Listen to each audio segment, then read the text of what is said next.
அனைவருக்கும் வணக்கம். மைஃபேம் யூடியூப் சேனலில் வாரம் இனிய வாரம் என்ற தொடர்ச்சியில் இந்த வாரத்திற்குண்டான ராசி பலன்கள், அதாவது 27/4/2025 முதல் ஒரு வாரத்திற்கு உண்டான ராசி பலன்களை பற்றி பார்க்க இருக்கிறோம். நலமாக இருக்கிறீர்களா? நீங்கள் தொடர்ந்து இந்த சேனலை பார்த்து கொண்டு இருக்கிறீர்கள். புதிதாக வருபவர்களும் இருக்கிறார்கள். நிறைய கேள்விகளும் கேட்கிறார்கள். அவர்களுக்கு உண்டான பதில்களை ஒவ்வொரு நேரத்திலும் நாங்கள் சொல்லிக்கொண்டு இருக்கிறோம்.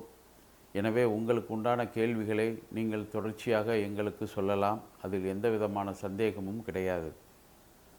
அதே நேரத்தில் இந்த வாரத்திற்கு உண்டான ராசி பலன்களை பற்றி பார்ப்பதற்கு முன்னர், வருகின்ற 30/4/2025 அன்று அட்சய திருதியை என்ற ஒரு நிகழ்வு இருக்கிறது. அட்சய திருதியை என்றால் தங்கம் மட்டுமே வாங்க வேண்டும் என்று பலர் நினைத்து கொண்டு இருக்கிறார்கள். அப்படி இல்லை. ஏதாவது ஒரு புதிய பொருளை நாம் வாங்கலாம். யார் யாருக்கு எப்படி வசதிகள் இருக்கிறதோ அதற்கு தகுந்தது போல் ஏதாவது ஒரு பொருளை வீட்டில் வாங்கி வையுங்கள். சாதாரணமாக நமது உணவில் சேர்த்து கொள்ளக்கூடிய உப்பை கூட அன்றைய தினம் வாங்கலாம் என்பதையும் தெரிந்து கொள்ளுங்கள். இது தவிர 2/5/2025 அன்று சங்கர ராமானுஜ ஜெயந்தி என்ற இரு பெரியவர்களின் பிறந்தநாள் இருக்கிறது. ஆதி சங்கரர் சைவ சமயத்தை சன்மத ஸ்தாபனத்தை செய்தவர். அதே நேரத்தில் ராமானுஜர் என்பவர் வைணவ சமூகத்திற்கு பெரிய நன்கொடையாக இறைவனால் அளிக்கப்பட்டவர். இவர்களுடைய பிறந்தநாள் எல்லாம் ஒரே நாளில் வருகிறது. குறிப்பாக அன்றைய தினம் ஆலயங்களுக்கு சென்று குரு வழிபாடு செய்யுங்கள், அல்லது உங்களுக்கு உண்டான குரு வழிபாடுகள் செய்யுங்கள் என்று கேட்டுக்கொண்டு வாருங்கள் இந்த வார ராசி பலன்களை பற்றி பார்ப்போம்.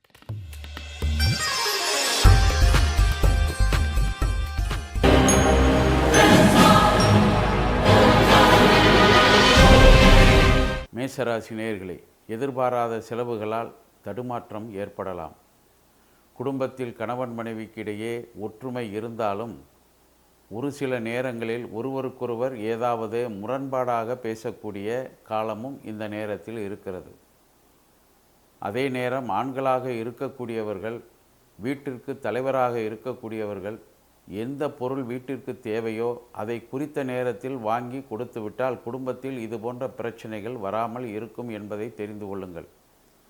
ஒரு சிலருக்கு நண்பர்களை பார்ப்பதற்காக வெளியூர்களுக்கு சென்று வரவோ அல்லது வெளிநாடுகளுக்கு போய் வரவோ கூடிய வாய்ப்பும் இருக்கிறது என்பதை புரிந்து கொண்டு துணிச்சலாக செயல்படக்கூடிய வாரமாக இந்த வாரத்தை நீங்கள் எடுத்துக்கொள்ள வேண்டும். ரிஷபராசி நேயர்களே, ராசியிலே குரு பகவான் இருக்கிறார். அதே நேரம் இன்னும் சிறிது நாட்கள் என்றுதான் சொல்ல வேண்டும், குரு பகவான் 2ஆம் இடத்திற்கு விலகிவிடுவார். திருமண பந்தங்கள் ஏற்படக்கூடிய வாய்ப்புகள் ஆண் பெண் இருபாலருக்கும் அமைந்திருக்கிறது. ஜாதகமும் வளமாக இருந்தால் நிச்சயமாக இந்த காலகட்டத்தின் ஆரம்பம் முதல் திருமணம் நடைபெறக்கூடிய வாய்ப்புகள் உண்டு. பல நேரங்களில் நீங்கள் இந்த வருடத்தில் எப்படியாவது திருமணத்தை முடித்துவிட வேண்டும் என்று நினைக்கலாம். புதிய வீடு வாங்கிவிட வேண்டும் என்றும் நினைக்கலாம். அதே நேரத்தில் புதிய வாகனம் வாங்க வேண்டும் என்று கூட நினைக்கலாம். இது போன்ற காரியங்களெல்லாம் இந்த வருடம் உங்களுக்கு நடைபெற இருக்கிறது என்பதை தெரிந்து கொண்டு அதற்கு தகுந்தது போல் நீங்கள் செயல்பட வேண்டும். உங்கள் குழந்தைகள் மூலமாக கல்வி கற்கும் இடங்களில் ஏதாவது கெட்ட பெயர் வருவதற்கு வாய்ப்புகள் இருக்கிறது. இதை புரிந்து கொண்டு அவர்களுக்கு நல்ல புத்திமதிகளை நீங்கள் சொல்ல வேண்டும் என்பதையும் தெரிந்து கொள்ளுங்கள். மிதுன ராசி நேயர்களே, தொழில் ஸ்தானத்தில் உங்களுக்கு உண்டான ராசி என்று சொல்லக்கூடிய இந்த மிதுன ராசிக்கு அதிபதியாக இருக்கக்கூடிய புத பகவான் அமைந்திருக்கிறார். அதே நேரத்தில் சுக்கிரனும் பலமாக இருக்கிறார். எனவே ஒரு அருமையான வாய்ப்பு உங்களுக்கு காத்திருக்கிறது. புதிய தொழில்கள் ஏதாவது செய்யலாம். அதே நேரத்தில் எதிர்பாராத தகவல், குறிப்பாக வெளிநாட்டில் இருந்து வர வேண்டும் என்று நினைத்தாலும் அந்த தகவலும் வந்து சேரக்கூடிய வாய்ப்பு இப்பொழுது உங்களுக்கு ஆரம்பமாகி இருக்கிறது. குழந்தைகள் மூலமாக நல்ல பெயர் எடுக்கக்கூடிய பெற்றோர்கள் இருக்கிறார்கள். அதே நேரத்தில் புதிய நிலம் வாங்க வேண்டுமா அல்லது ரியல் எஸ்டேட் போன்ற துறைகளில் தொழில் செய்ய வேண்டுமா, அவர்களுக்கெல்லாம் இந்த வாரம் ஒரு அற்புதமான வாரமாக அமைந்திருக்கிறது என்றுதான் சொல்ல வேண்டும். தேவையில்லாத விஷயங்களில் நண்பர்களுடன் கலந்து ஏதாவது தவறான பாதையில் சென்று விடாமல் இருப்பதையும் நீங்கள் உறுதி செய்து கொண்டால் இந்த வாரம் ஒரு நல்ல வாரமாகவே இருக்கும். கடகராசி நேயர்களே, நோயை பற்றி பேசக்கூடிய இடத்தில் சந்திர பகவான் அமைந்திருக்கிறார். பொதுவாக கடகராசி என்றால் நீர் சம்பந்தமான நோய்கள். நீர் சம்பந்தமான நோய்கள் என்றால் ஜலதோஷம் பிடிப்பது, சளி அதிகமாக பிடிப்பது, குறிப்பாக அதிகமாக வெயில் இருந்தாலும் உங்களுக்கு சளி பிடிக்கலாம், குளிராக இருந்தாலும் சளி பிடிக்கலாம். இந்த நோய் வார ஆரம்பத்தில் உங்களை ஒரு மாதிரியாக கவனிக்க இருக்கிறது என்று தான் சொல்ல வேண்டும். எனவே வெளியிடங்களில் நீங்கள் சென்று உணவு எடுப்பவர்களாக இருந்தால் மிகவும் கவனமாக இருக்க வேண்டும் என்பதை தெரிந்து கொள்ளுங்கள். மேலும் ராசியிலே செவ்வாய் பகவான் அமர்ந்திருக்கிறார். சகோதரக்காரகன். சகோதர வழிகளில் நில சம்பந்தமான துறைகளில் ஏதாவது உங்களுக்கும் உங்களது உடன் பிறந்தவர்களுக்கும் இடையே கருத்து வேறுபாடுகள் இருந்தால் நிச்சயமாக பேசி தீர்த்து கொள்ள வேண்டும் என்பதை இந்த வாரத்தில் நீங்கள் குறிப்பாக தெரிந்து கொள்ள வேண்டும் என்பதுதான் உண்மை. சிம்ம ராசி நேயர்களே, ராசிக்கு அதிபதி குறிப்பாக நல்ல இடத்தில் இருக்கிறார் என்று தான் சொல்ல வேண்டும். அதாவது ராசியில் இருந்து 9ஆம் இடத்தில் அமர்ந்திருக்கிறார். 9ஆம் இடம் என்பது பாக்கியஸ்தானம். பாக்கியஸ்தானம் என்றாலே சென்ற பிறவியில் நாம் செய்த பூர்வ வினைகளை பற்றி குறிப்பிடக்கூடிய ஒரு இடமாகும். அந்த இடத்தில் ராசிக்கு அதிபதி இருப்பது நாம் போன ஜென்மத்தில் ஏதாவது தவறுகள் செய்திருந்தாலும் அல்லது நன்மைகள் செய்திருந்தாலும் அதற்குண்டான பலன்களை இந்த வாரத்தில் சற்று நீங்கள் அனுபவிக்கக்கூடிய காலகட்டமாக இருக்கிறது. அப்படி ஏதாவது உங்களுக்கு எந்த வகையிலாவது இடையூறுகள் ஏற்படுமேயானால் இது நமது பூர்வ ஜென்ம வினை என்பதை தெரிந்து கொண்டு அதற்கு தகுந்தது போல் இறை வழிபாடுகள் செய்வதில் கவனம் செலுத்தினீர்கள் என்று சொன்னால் எந்த குறைகளும் உங்களுக்கு வராது என்பதை தெரிந்து கொள்ள வேண்டும். கன்னி ராசி நேயர்களே, மிகவும் ஒரு அற்புதமான நேரம் உங்களுக்கு ஆரம்பித்து இருக்கிறது தான் என்று சொல்ல வேண்டும். குறிப்பாக கேது பகவான் உங்களது ராசியிலிருந்து இடம் மாறி இருக்கிறார். அதுபோல் இதுவரை 7ஆம் இடத்தில் இருந்த ராகு பகவான் கூட இப்பொழுது 6ஆம் இடத்திற்கு இறங்கி இருக்கிறார். மிகவும் ஒரு அருமையான நேரமாக உங்களுக்கு காத்திருக்கிறது. ஆனால் இந்த அருமையான நேரத்தை அனுபவிக்க வேண்டும் நீங்கள் நினைத்திருந்தால் கடந்த காலத்தில் நன்மைகள் அதிகமாக செய்திருந்தால் நிச்சயமாக நடக்கும். நன்மைகள் என்றால் பிறரின் மனது நோகும்படி எந்த காரியத்தையும் அவர்களுக்கு எதிராக செய்து மறைமுகமாக ஏதாவது அவர்களுக்கு சில இழப்புகள் ஏற்பட்டு இருந்தால் அந்த இழப்புகளுக்கு பதிலாக இந்த வாரத்திலே நீங்கள் அனுபவிக்கின்ற நேரம் ஆரம்பமாகிறது என்பதை தெரிந்து கொள்ளுங்கள். எனவே எந்த காலத்திலும் மற்றவர்களுக்கு துரோகம் செய்யக்கூடாது என்பதை புரிந்து கொண்டு செயல்பட்டால் மிகவும் சிறப்பாக இருக்கும். துலாம் ராசி நேயர்களே, கணவன் மனைவிக்கிடையே கருத்து வேறுபாடுகள் வந்து விலகலாம். அதே நேரத்தில் கடந்த காலத்தில் விரயஸ்தானத்தில் இருந்த கேது பகவானால் சில பிரச்சனைகள் உங்களுக்கு உடல் ரீதியாக ஏற்பட்டு இருக்கலாம். அதாவது ஒரு நோய் ஏற்பட்டு இருக்கலாம். அதிலும் குறிப்பாக நரம்பு சம்பந்தமான நோயோ அல்லது தோல் சம்பந்தமான நோயோ ஏற்பட்டு இருக்கலாம். இவைகள் எல்லாம் இன்னும் சிறிது காலங்களில் உங்களுக்கு நிவாரணம் அளிக்க இருக்கிறது என்பதை தெரிந்து கொள்ளுங்கள்.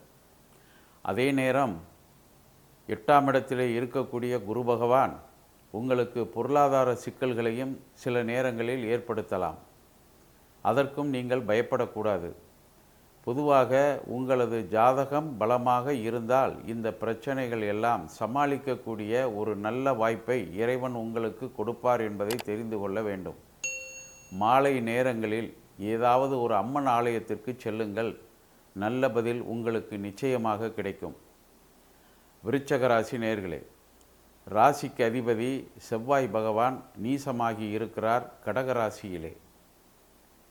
உங்களது ராசியும் ஜலராசிதான், கடகராசியும் ஜலராசிதான். அதே நேரத்தில் சில நேரங்களில் அந்த செவ்வாய் பகவானுக்கு நீச நிலை மாறி நல்லது நடக்கக்கூடிய வாய்ப்பும் இந்த வார இறுதியில் உருவாகும். இதனால் சகோதர சகோதரிகளுக்கு இடையே கருத்து வேறுபாடுகள் இருந்தால் அவைகள் விலகிவிடும். நீண்ட நாட்களாக உடன் பிறந்தவர்கள் யாராவது உங்களுடன் பேசாமல் பகையை வளர்த்து கொண்டு இருந்தாலும் அந்த பகைகள் எல்லாம் தீரக்கூடிய வாய்ப்பு இந்த வாரத்திலே ஆரம்பமாகும் என்பதை தெரிந்து கொள்ள வேண்டும். இது தவிர இப்பொழுது 4ஆம் இடத்திற்கு ராகு பகவான் வந்திருக்கிறார். 4ஆம் இடம் என்பது சுகஸ்தானம் அல்லவா? குடும்பத்திலே ஏதாவது பொருளாதார நெருக்கடிகள் ஏற்பட்டால் கருத்து வேறுபாடுகள் கணவன் மனைவிக்கு இடையே வரலாம். அதற்கு இடம் கொடுக்காமலும் நீங்கள் நடந்து கொள்ள வேண்டும். தனுசு ராசி நேயர்களே, குரு பகவான் இன்னும் சிறிது காலத்தில், அதாவது சிறிது நேரத்தில் என்று கூட சொல்லலாம், சில நாட்களில் உங்களது ராசிக்கு 7ஆம் இடத்திற்கு வர இருக்கிறார். தொழிலில் ஏமாற்றங்கள், எதிர்பாராத வகையில் குறித்த நேரத்தில் செய்த தொழிலுக்கு கூட பண வருவாய் இல்லாமல் சிரமப்பட்ட காலங்கள், இவைகளெல்லாம் விலகக்கூடிய வாய்ப்பு இருக்கிறது. காரணம், தொழில் ஸ்தானத்தில் கேது பகவானும் கடந்த காலத்தில் இருந்தார், இப்பொழுது அவரும் விலகி இருக்கிறார். எனவே தனுசு ராசி நேயர்களுக்கு இந்த வாரம் முதல் ஒரு நல்ல நேரமே உதயமாகி இருக்கிறது என்று தான் சொல்ல வேண்டும். கொடுத்த இடத்தில் வாங்க முடியவில்லை, வாங்கிய இடத்திற்கு கொடுக்க முடியவில்லை என்ற குறைபாடுகள் இனி உங்களுக்கு வராது. குழந்தைகள் மூலமாக நன்மைகள் ஏற்படலாம். அதே நேரத்தில் கணவன் மனைவிக்கிடையே கருத்து வேறுபாடுகள் இருந்தாலும் பேசி தீர்த்து கொண்டால் அதனால் பெரிய பிரச்சனைகள் எதுவும் வராது என்பதை நீங்கள் தெரிந்து கொண்டால் மிகவும் நன்மையாக உங்களுக்கு இருக்கும். மகர ராசி நேயர்களே, பிடிவாத குணத்தை சற்று நீங்கள் தளர்த்திவிடக்கூடிய நேரமாக இந்த வாரத்தை பயன்படுத்தி கொள்ள வேண்டும். ஏனென்று கேட்டால், குறிப்பாக வாக்குஸ்தானத்தில் சனி பகவான் இருந்தாலும் இப்பொழுது வாக்குஸ்தானத்தில் ராகு பகவானும் வந்து அமர்ந்திருக்கிறார். தேவையில்லாத வாக்குவாதங்கள், மற்றவர்களிடம் போட்டி போட்டு பேசக்கூடிய ஒரு நிலை, இதனால் சில நட்புகளையும் அதே நேரத்தில் சில நல்ல நண்பர்களையும் நீங்கள் விட்டு பிரியக்கூடிய காலமாக இருக்கிறது.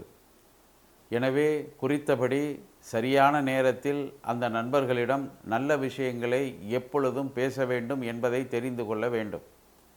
குடும்ப உறுப்பினர்களுக்கிடையேயும் நீங்கள் சற்று கவனமாக இருக்க வேண்டும். நல்ல நண்பர்கள் கடந்த காலத்தில் செய்த உதவிகளையும் நீங்கள் நினைத்து பார்க்க வேண்டும். எனவே இந்த வாரம் முதல் நீங்கள் கடந்த கால வாழ்க்கையை நினைத்து பார்த்து இனி வருங்காலத்தில் எப்படி இருக்க வேண்டும் என்பதை உறுதி செய்து கொண்டு வாழ வேண்டிய வாரமாக இந்த வாரத்தை ஆரம்பமாகவும் பயன்படுத்தி கொள்ளுங்கள். கும்பராசி நேயர்களே, 2ஆம் இடத்தில் யோகாதிபதி சுக்கிர பகவான் அமர்ந்திருக்கிறார். அதனால் எந்த குறையும் கிடையாது. ஆனால் ராசியிலே இப்பொழுது ராகு பகவான் வந்து அமர்கிறார். மன அமைதி சற்று குறையக்கூடிய வாய்ப்பு இருக்கிறது. குறிப்பாக ராகு பகவான் 7ஆம் இடத்தை பார்வையிடுவார். அது களத்திர ஸ்தானம், தொழில் ரீதியாக பங்காளிகள் இருக்கக்கூடிய இடமாகும். எனவே தொழில் செய்யக்கூடியவர்கள் தங்களது பங்காளிகளிடம் கவனமாக இருக்க வேண்டும். 3வது நபர் மூலமாக உங்களுக்கும் உங்களது நண்பருக்கும் இடையே ஏதாவது கருத்து வேறுபாடுகளை அவர் உருவாக்கி அதன் மூலமாக அவர் குளிர்காயக்கூடிய வாய்ப்பு காத்திருக்கிறது.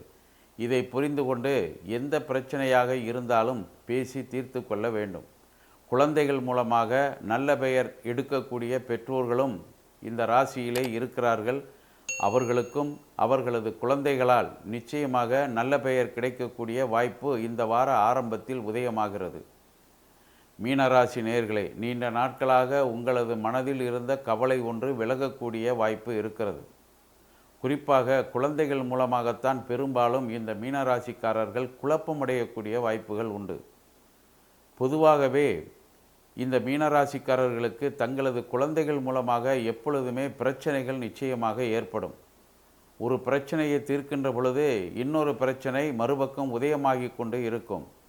இவர்களுக்கு சமாதானம் செய்வதிலேயே உங்களது காலம் கடந்த காலம் முழுவதும் போயிருந்திருக்கும். இனி வரும் காலத்தில் அந்த குறைகள் இல்லாமல் இருக்கக்கூடிய வாய்ப்பு இருக்கிறது. நோய்கள் கூட நிச்சயமாக விலகிவிடும். ஆனால் நோயை நினைத்து நினைத்து நீங்கள் வருத்தப்பட்டு கொண்டிருந்தால் அந்த நோய் விலகாது என்பதையும் தெரிந்து கொள்ள வேண்டும். வருவது வரட்டும் என்று நினைத்து முக்கியமாக தெய்வத்தை நம்பி செயல்பட்டீர்கள் என்று சொன்னால் இந்த நோய்கள் எதுவும் உங்களை எந்த பிரச்சனையையும் கொடுக்காது. குடும்ப வாழ்க்கையில் அமைதி ஏற்படும். திருமண வாய்ப்புகள், திருமணம் இதுவரை நடைபெறாமல் இருந்தவர்களுக்கு அதுவும் உருவாகும் என்று சொல்லிக்கொண்டு மீண்டும் அனைவரையும் அடுத்த வாரத்தில் இந்த சேனலில் சந்திக்கும் வரை நன்றி கூறி விடைபெறுகிறேன். வணக்கம்.